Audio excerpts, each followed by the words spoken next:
Sir, ये चीन का प्रभुत्व बढ़ता चला जा रहा है।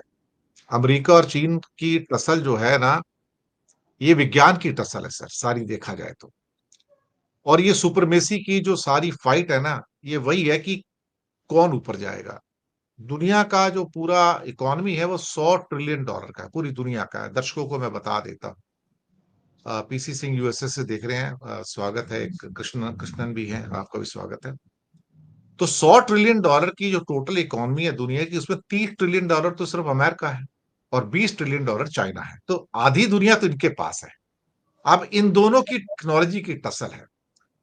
अब एक बड़ी खास बात है कि अब उन्होंने 6th जनरेशन का फाइटर एयरक्राफ्ट उड़ा दिया, जो आज तक अमेरिका के पास भी नहीं है। रेयर अर्थ के अंदर भी उनका सारा प्रभुत्व है। सोलर एनर्जी में चाइना का पूरा प्रभुत्व है। सेमीकंडक्टर में पूरा प्रभुत्व है। बैटरी टेक्नोलॉजी में पूरा प्रभुत्व है। हम तो कहीं ठहरते नहीं है। और धीरे धीरे हम चाइना के मुकाबले कमजोर स्थिति में आते जा रहे हैं। अजीब सा संयोग है कि जहां अमेरिका और चीन दोनों में धर्म की बात नहीं होती सर, विज्ञान की बात होती है। और वो चढ़ते चले जा रहे हैं, विज्ञान के नए नए चमत्कार करते चले जा रहे हैं, टेक्नोलॉजिकल इनोवेशन करते चले जा रहे हैं। पर हम तो यहां भटक गए सर, बिल्कुल ही। और हम मंदिर मस्जिद चर्च में ऐसे उलझ गए हैं कि ऐसा लगता है कि एक मध्य काल का हमारा एक पागलपन हमारे ऊपर सवार हो गया है। और ये पागलपन इतनी जल्दी जाता नहीं है। जहां दुनिया विज्ञान के चमत्कार कर रहे हैं, वही चीन भारत के लिए खतरा बनता चला जा रहा है सर। बड़ा खतरा है, मैं आपको बताऊं।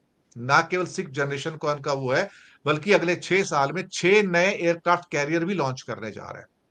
और दूसरी, इंडिया का इंपोर्ट भी उससे $100 बिलियन से क्रॉस कर गया इस साल, जो पहली बार हुआ इतिहास में। तो हमारे पास तो बेशक कुछ है ही नहीं, लेकिन चाइना तो पूरी दुनिया को अपने कब्जे में करके बैठा है। और भारत के सारे जितने पड़ोसी हैं, बांग्लादेश हो, नेपाल हो, पाकिस्तान हो, मालदीव हो, श्रीलंका हो, अब सभी भारत के दुश्मन बन गए सर, एक तरह से। तो चीन ने सबको अपने कब्जे में ले लिया, नेपाल को भी अपने कब्जे में ले लिया। जब हमारे सारे पड़ोसी ही दुश्मन हो गए, तो कहते हैं पड़ोसी दुश्मन हो जाए तो आप अपने दुश्मन का सामना नहीं कर सकते सर। तो चीन के प्रभुत्व को हम टैकल कैसे करेंगे? हम क्या, हमारे अंदर वो क्षमताएं हैं क्या? हमारा जो चार्ट्स वगैरह, चीन ने अगर एक आक्रमण कर दिया तो हम क्या कर पाएंगे अल्टीमेटली सर? क्या करेंगे? हमारे विदेश मंत्री ने तो बयान दिया था कि चीन बहुत बड़ी इकोनॉमी है, मुझसे नहीं लड़ सकते। तो हाँ, सरकार तो हाथ ये खड़ी करके बैठी हुई है। पहले हाथ खड़े कर दिए थे उन्होंने तो, हाँ हाँ, सर। लेकिन यहाँ बात यह है कि भारत है तो एक बहुत बड़ा बाजार। चीन उत्पादन करता है, प्रोडक्शंस करता है, चीन को बाजार चाहिए और चीन इस बाजार का उपयोग करेगा। चीन भारतवर्ष को बर्बाद करने की गलती नहीं करेगा, उससे उसको फायदा नहीं, बेचेगा कहाँ? पर डैमेज तो अमीर करता रहता है ना, चोट तो डैमेज मारता कर रहता है। डैमेज कर रहा है, डैमेज कर रहा है, कंट्रोल बढ़ा रहा है। तो उसके अभी लिए जो तो नया हमें सोचना होगा ना सर, अभी तो जो उसके लिए तो जो हमें ब्रह्म सोचना होगा। सर, ब्रह्मपुत्र पे जो नया डैम बना रहा है दुनिया का सबसे बड़ा, सांगपो पे, सुन लिया ना? हाँ, वो तो बांग्लादेश को भी सुखा देगा, इंडिया को भी सुखा देगा, वाटर बॉम्ब इस्तेमाल करेगा वो तो सर। सुना मैंने, देखा। तो हमें सोचना होगा ना, हम क्या करें? आप किसी संगठन की, किसी पार्टी की, किसी नेता की गलती सिर्फ निकाल के कैसे बच निकलेंगे? हमें सोचना होगा ना, हम भी तो उसमें खुश हो रहे हैं। हम भी तो बोल रहे हैं कि हाँ, रोज जाके एक मंदिर बरामद करना है हमने। रोज कहीं ना कहीं हमने अपने पुराने आत्मगौरव को वापस पाना है। अरे आपको पढ़ना होगा कि आपका आत्मगौरव कहां तक था, कितना था, क्या थे आप, उसको भी तो समझें। यूं ही बोल देने से थोड़ी होता है कि अमेरिका, ये ईरान, अफगानिस्तान, बांग्लादेश, ये सब हमारे में थे। अरे उस वक्त पृथक पृथक कोई पहचान ही नहीं थी। पृथक पहचान जैसी उस वक्त कोई चीज ही नहीं थी। ये तो जैसे जैसे दुनिया आधुनिक होती गई, अपने अपने हिस्से बांटे जाने लगे, उस वक्त ये सारी चीजें आई हैं। आज से 304 साल पहले कौन सी सीमाएं हुआ करती थी? यहाँ बांग्लादेशी लोग आते जाते थे, आना जाना कर लेते थे, आज से करीब 500 साल पहले। उस वक्त खैर अलग नहीं हुआ था, लेकिन बांग्लादेश के जो आज बना है वो पहले किसी और सीमा से जुड़ता होगा ना। तो सीमाओं पे इतना पहरा था क्या? फेंसिंग तो आज लग रही है, आज भी कई सीमाओं पे फेंसिंग लग रही है, नई लग रही है। तो कहाँ इतनी बातें थी कि जबरदस्ती हमारा था सब, ऐसे थोड़ी चलता है। मुझे तो बहुत ट्रोल किया गया सिद्धांत जी कई बार, जब मैंने कहा कि 1947 से पहले भारत नाम का कोई देश ही नहीं था। तो बोलते हैं हजारों साल पुराने देश को आप क्या बोलते हो? मैंने कहा भाई ये सब कॉन्टिनेंट था, इसके 100 नाम थे।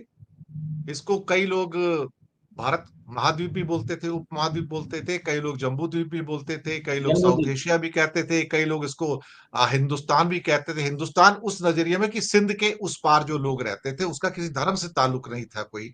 लोग इसको 10 नामों से बुलाते थे। और अब जब ग्रीक आए तो ग्रीक ने इस पूरे रीजन को, खित्ते को इंडिका के नाम से बुलाया। कई लोगों ने इसको क्या कहते हैं कि किसी और नाम से बुलाया। आप फ्रांस में जाएंगे तो हमको आइंदे के नाम से बुलाते हैं, वो इंडिया के नाम से नहीं बुलाते, उनका अपना है। तो हम दरअसल एक क्या कहते हैं कि सिर्फ एक किस्म से हम सब कॉन्टिनेंट थे, हम तो देश तो कोई नहीं था। देश तो पहली बार 1947 में आया भारत के नाम से। जी सर। ऐस वो बात ये है कि वो महाभारत में जो पहले राजा थे ना, भरत, उनका नाम भरत था। अरे शांतनु के जो वंश, कौरव कौरव के जो वंश वंश जो शुरू हुआ था, भरत नाम के राजा से शुरू हुआ था ना। तो उस जी। भरत से भारत को जोड़ दिया गया है। शब्दों के साथ शब्दों को जोड़ देना, ये तो कहीं की कहीं की ईंट कहीं का रोड़ा कहीं भी आप जोड़ सकते हैं। मेरा नाम सिद्धांत है। अब सिद्धांत गीता या सिद्धांत, जो भी इस नाम से जुड़े हुए जितने ग्रंथ है, क्या मैंने लिखे हैं या मेरे खानदान ने लिखे हैं? बिल्कुल आपने सही कहा। और इस बीच में बहुत सारे लोग थे हमारे से जुड़े थे। यूएस दत्ता हैं, अक्यूट बॉय, रूबी पांडे, विशाल चौधरी, इसके अलावा आपके एक श्री शेंदु साहू, उनका कंट्रीब्यूशन है, बहुत बहुत शुक्रिया आपका।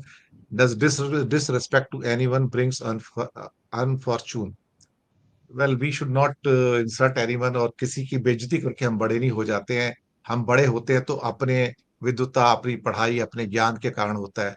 और जो व्यक्ति अज्ञानी होते हैं वो दूसरे को कट करके ऊपर जाते हैं। जो विद्वान होते हैं वो हमेशा क्या कहते हैं कि हमेशा अपनी विद्वता के कारण चमकते हैं। आज एक फोटोग्राफ भी आया है पेपर के अंदर, जो शायद आज से 54 ईयर्स पहले का है, शायद दिल्ली स्कूल ऑफ इकोनॉमिक्स का है।